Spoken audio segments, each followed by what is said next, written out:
Hello friends, I am CA Rohit Gyanchandani and I welcome you all to our YouTube channel Fincademy.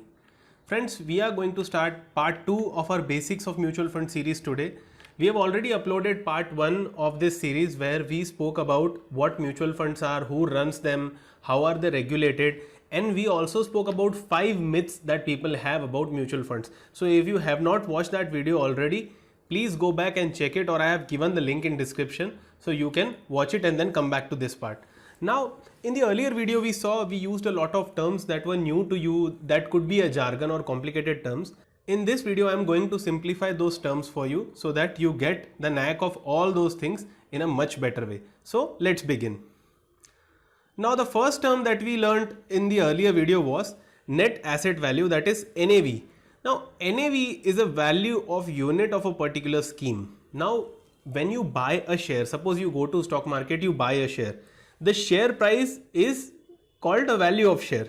Similarly, in case of mutual funds, when you invest in mutual funds, you get units in return. Now that unit has a value. Okay, that value is known as net asset value. Just like the stock price fluctuates on daily basis, similarly, the unit value of mutual fund or NAV of a fund fluctuates on daily basis. This is obviously dependent upon how the market has done on the previous day. If the market went up, the NAV of the fund will also go up. So assume or treat it like a share price. Instead of shares you have units, so it is a unit price, that is called NAV. Now how is this NAV calculated? It is very simple. Suppose 100 people come in and invest 1000 rupees each. So 100 into 1000 is 1 lakh rupee in a mutual fund, and they gave it to the fund manager, experienced person. In the earlier video we saw who is the fund manager. So they gave that 1 lakh rupees to a fund manager. Now the fund manager will manage that scheme. How will he manage it? Through his experience he will invest. There are two things. One, the fund manager is not going to do it for free. So there will be certain percentage as an expense ratio. That is certain percentage as a fee that we give to the professional fund manager. Now how do we calculate value? Obviously when we give him 1 lakh rupee, from that he will deduct fees and then he will give us units. So how it works? First, the total value of securities. So let's say he bought shares of 1 lakh rupees. 1 lakh we gave him, he bought shares. Minus, let's say his fees was 1%, expenses of management. So 1 lakh minus 1% is 99,000. Okay. 99,000 divided by the number of units that are issued to 100 people. So whatever number of units are, suppose it was 10 rupees. So 100 units each. So 99,000 divided by 100 units each person. So there are 100 people, 100 units. So total 10,000 units. So the NAV will be 9.9 rupees. Is that right? So this is the value of your unit. Suppose tomorrow market opens and then there is 5% growth. Now this will become, let's say 1,05,000. Now that 1,05,000 divided by 10,000 units, 10.5 rupees will be the NAV. Is that clear? Now this is NAV. On the NAV you can, redeem or invest more money. Okay, this is the price where you see in which you have to invest or withdraw. Next concept that we talk about is expense ratio. Now, what is an expense ratio? In the earlier video, we saw that a lot of people come together, pool their money and give it to a fund manager who is experienced guy. Okay. Now, this fund manager is an employee of AMC that runs the mutual fund. This fund manager is qualified and experienced, and he works with a lot of, research analysts to pick companies, to evaluate all the companies. Okay. And then they invest our money on our behalf. So we have to pay salary of this fund manager, we have to pay salary of their research analyst, we have to also pay brokerage, whatever buy sell he does, all those things. So all those things cumulatively become part of expense ratio. Now this expense ratio is expressed in percentage terms. Now you are, whenever, if you want to invest, let's say if you want to invest in a fund, Axis mutual fund, Axis mid cap fund. Okay. If you want to invest in Axis mid cap fund. So if you want to check how much expenses it charges, you just go to Axis Mutual Fund's website and check the expense ratio of the fund in the fact sheet. Is that clear? In the fact sheet, you will be able to check the expense ratio of the fund, and from there on. But for example, I'll just give you an example here. Suppose there is expense ratio of 1%. That means fund will charge 1 rupee for every 100 rupees under its management. So if fund is managing, let's say 1,000 crore rupees, then it is going to charge 10 crore rupees as a fees. That is called expense ratio. Now next we talk about terminologies is entry load. What is an entry load? Entry load is a fee or an expense or a charge that mutual fund will charge you when you enter the fund or when you buy the fund. Now, fortunately, SEBI has banned entry loads on mutual funds in India. SEBI has asked mutual fund houses to not charge anything for entry. So, I'll give you an example. Suppose earlier there was entry load and you invest 1,000 rupees, let's say entry load was 2%. So, when you invest 1,000 rupees, they will deduct 2%, 20 rupees they will deduct and they will give you units of 980 rupees only. But SEBI has now stopped this. They have asked to ban the entry load on all the mutual funds.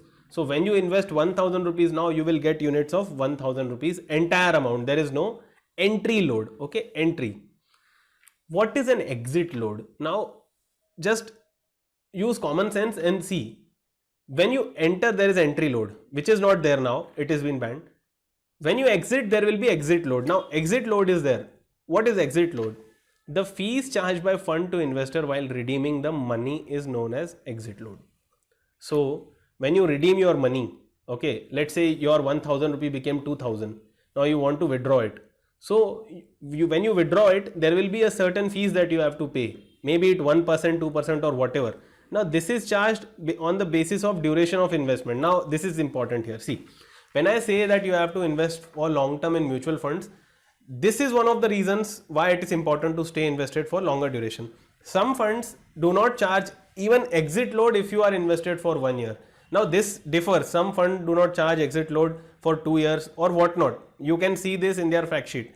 But assume if there is 1% exit load if the investor redeems within 1 year. This is just a basic example. So, if you invest today and within 1 year you redeem, whatever amount you are going to redeem, 1% will be deducted from that as an exit load. Okay. So, suppose you want to withdraw 1,000 rupees, you will only get 990 rupees.